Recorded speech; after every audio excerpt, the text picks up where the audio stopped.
Yes, way back there. I would like to know what your plan is on becoming energy independent. Because over the last 6.5 years, we've actually stayed just as oil dependent, and we're admitting more climate changing pollution. So I would just like to know what you think of the administration's policy right now on energy and what you would do differently. We got to do more.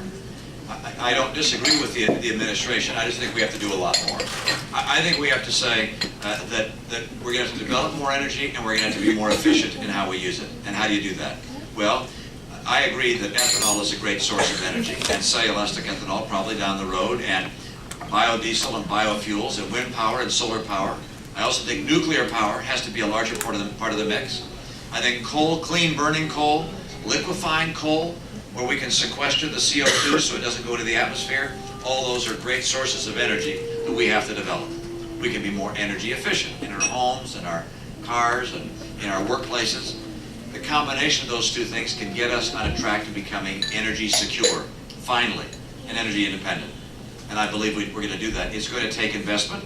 Right now we spend about, well, I mentioned, we spend about $1 billion a day buying oil from other countries.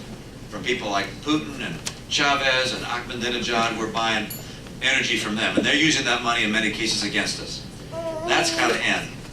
You know how much money we spend researching new ways to reduce our dependence on oil? About $4 billion a year. So it's about $300 billion that we're buying. We're only spending $4 billion to find new ways to get away from the dependence on their oil. And I would spend substantially more to develop new sources of energy, public-private partnerships in liquefied coal or nuclear power plants. We're going to have to get more energy and not get it from people who are using the money against us. Hope that answers your question. Yes, sir.